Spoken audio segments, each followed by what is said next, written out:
Hello, coucou à tous, j'espère que vous allez très bien. Soyez les bienvenus dans cette nouvelle vidéo. Aujourd'hui, je vais vous montrer comment ajouter facilement des diplômes sur votre compte Arima. J'ai reçu plusieurs messages venant de mes abonnés qui disent qu'ils ont des difficultés à insérer leur nouveau diplôme dans Arima. Si bien que Arima ne prend pas en compte tous les diplômes. Maintenant, il y a une possibilité, une stratégie d'insérer les diplômes sans difficulté, peu importe votre pays et que vous avez obtenu votre diplôme. Vous avez la capacité, la facilité d'insérer vos diplômes, vos formations au travers de cette vidéo. Pour ceux qui ne savent pas, Arima, c'est une plateforme en ligne utilisée par le gouvernement du Québec pour fournir un large éventail de services aux ressortissants étrangers qui souhaitent immigrer au Québec. L'utilisation d'Arima est entièrement gratuite et ouverte à tous. Cette page vous donnera un aperçu des différentes procédures liées à l'immigration qui peuvent être effectuées via cette plateforme. Autant pour moi. Alors, cette plateforme est gratuite. Pour insérer sa déclaration d'intérêt, c'est gratuit. Ce n'est pas que vous allez payer quelque chose, non. C'est gratuit. Mais ayez en tête que les informations que vous soumettez sont vraies. Je répète, ayez en tête que toutes vos informations que vous allez mettre dans cette plateforme sont vraies. Parce que après, lorsqu'ils vont vous sélectionner, vous serez en mesure de fournir toutes ces informations. Et quand ils constatent qu'il y a une contradiction en fonction de ce que vous avez mis sur la plateforme et des informations transmises, à ce moment, ils vont vous bloquer catégoriquement. Il n'y a rien à faire. Alors, soyez prudents et attentifs. Pour ceux qui sont de nouvelles personnes sur cette chaîne, la chaîne est dédiée au voyage, à l'immigration aux USA, en France, au Canada, en Chine. Rejoignez notre communauté pour recevoir des conseils pratiques, des astuces et des stratégies pour faciliter votre expérience de voyage, transformer votre vie. Alors,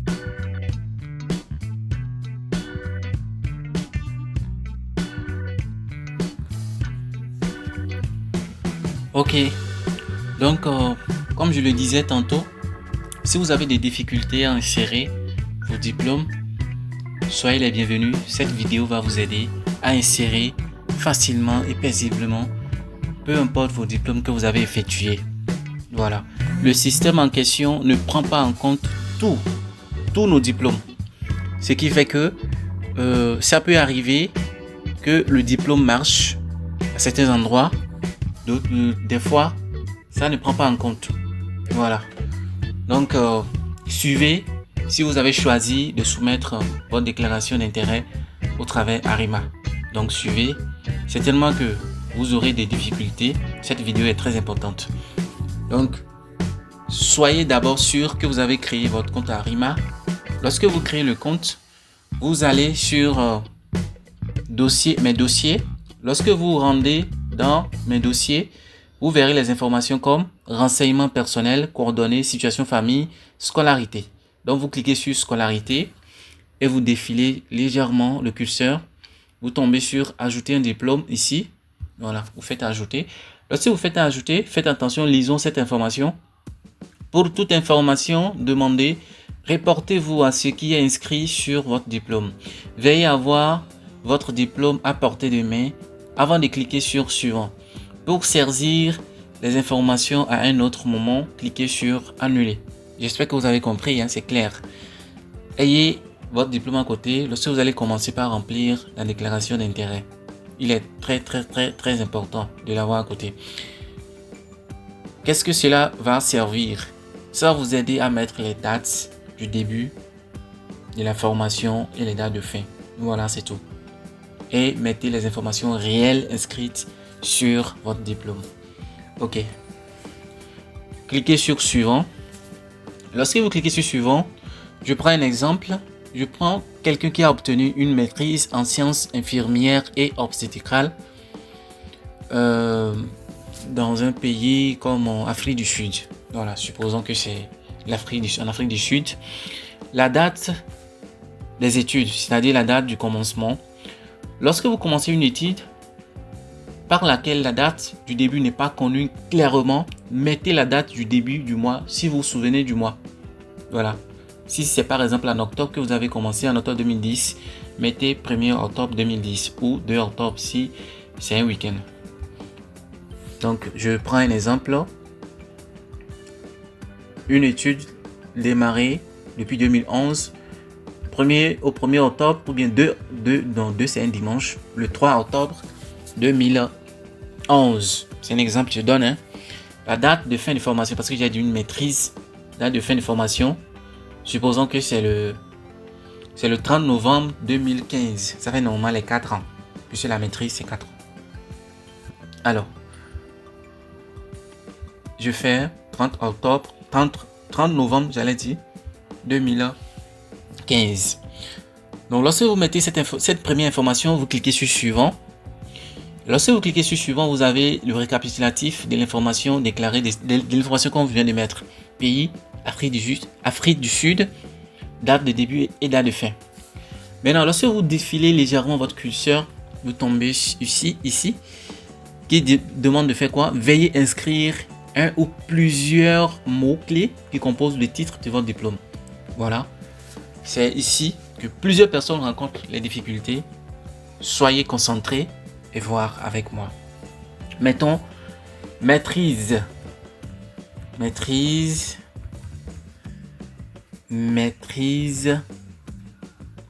Qu'est-ce que j'ai mis? Maîtrise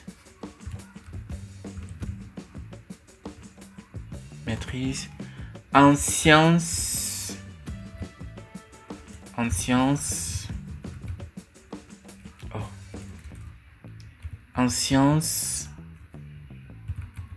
Maîtrise en sciences infirmières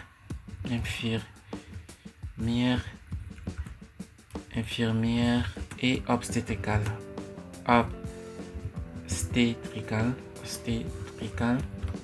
Voilà. Lorsque je fais rechercher cette information, voilà, avec moi. Lorsque je lance la recherche, le système me revient que résultat de la recherche, 0 résultat. Vous voyez? Ça veut dire que mon diplôme n'est pas inscrit dans le système. Qu'est-ce qu'il faut faire? Il y a une possibilité de créer son établissement, le titre de son diplôme, etc. Donc suivez attentivement. Je fais consulter. Si vous ne trouvez pas votre diplôme, vous cliquez sur cette partie, consulter l'aide. Voilà, je clique dessus. Lisons un peu cette information qui est ici. Si vous n'avez pas trouvé votre diplôme dans notre outil de recherche et que votre diplôme a été délivré dans une langue utilisant l'alphabet latin, reportez-vous un titre officiel dans cette langue.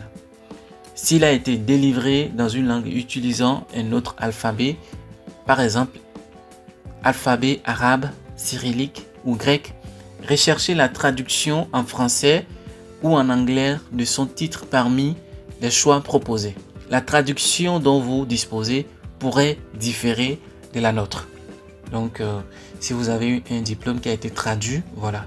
Ici, ce n'est pas le cas. Si ce n'est pas le cas, alors vous poursuivez votre lecture.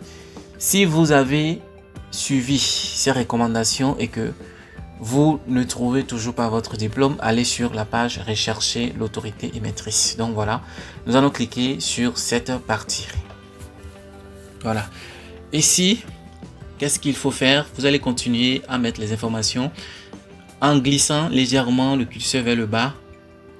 Vous verrez, veuillez inscrire un ou plusieurs mots qui composent le nom de l'autorité émettrice de votre diplôme. Donc voilà, le nom de l'autorité émettrice.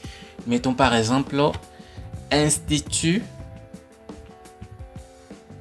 de santé. Institut de santé.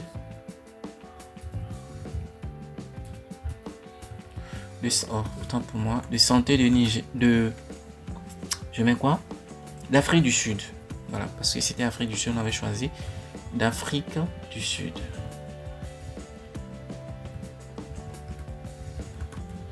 Voilà. Je fais rechercher. Lorsque je fais rechercher, toujours aucun résultat trouvé. Donc, lorsque vous rencontrez, ça fait 2 fois. Donc, vous revenez encore en bas. Vous cliquez sur consulter l'aide, toujours. Cette fois-ci, qu'est-ce qu'il faut faire? Vous cliquez également sur information sur l'autorité émettrice. Voilà, c'est cette partie qui va vous aider à insérer vos informations. Suivez clairement ce qui va se passer. Qu'est-ce qu'il faut faire? Vous allez juste lire les informations. Puisque vous n'avez pas trouvé l'autorité émettrice de votre diplôme, veuillez remplir les informations suivantes. Veuillez saisir le nom de l'autorité émettrice tel qu'il est inscrit sur le diplôme. L'autorité émettrice est Institut de santé d'Afrique du Sud. D'Afrique du Sud. Donc vous voyez. Et suivant, sélectionnez une publication officielle du pays de délivrance de votre diplôme qui fait mention de la reconnaissance de l'autorité émettrice de ce dernier. Bon, il n'y a pas eu de publication, je clique sur aucune publication. L'information suivante, votre diplôme est-il dans un format approuvé par une autorité compétente et porte-t-il une signature ou un sceau approuvé par cette dernière? Toujours, je mets non. Allez, pour aller très vite. Alors, je continue. Avez-vous une possession, c'est-à-dire une lettre d'une autorité compétente du pays délivrance de votre diplôme qui atteste la reconnaissance de l'autorité émettrice de ce dernier? Si vous avez fait votre formation à l'étranger et que vous n'avez pas procédé, ou bien que votre État a évalué votre diplôme, c'est le moment de le clarifier, de le préciser. Donc si l'État a évalué votre diplôme, vous allez mettre oui. Au cas contraire, mettez non. Bon, ici, nous mettons non pour aller très vite. Lorsque vous terminez, lisons un peu ce qu'il y a ici. Si vous êtes invité à présenter une demande de sélection permanente, vous devrez joindre un document prouvant la véracité des informations que vous avez déclarées. Vous voyez, c'est très important. Vous devriez être en mesure de justifier les informations que vous avez mises ici. Voilà, il ne faut pas mettre de fausses informations et après être rejeté. C'est très important. Donc après, vous cliquez sur suivant. Lorsque vous cliquez sur suivant, vous verrez, vous aurez le récapitulatif de l'information déclarée ici.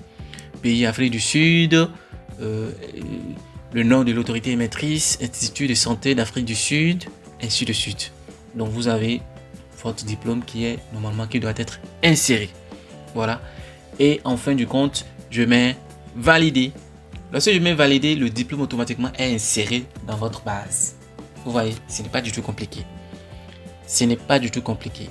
Lorsque vous rencontrez des difficultés à cette étape, mentionnez-le dans les commentaires. Je vais revenir vous expliquer comment on va procéder. Donc, je suis là de temps en temps pour vous apporter de nouvelles choses. Si vous rencontrez des difficultés, veuillez me revenir en commentaire. Je vous remercie d'avoir suivi du début jusqu'à la fin. Et rendez-vous la prochaine fois pour une nouvelle vidéo. Je vous aime. À la prochaine. Ciao.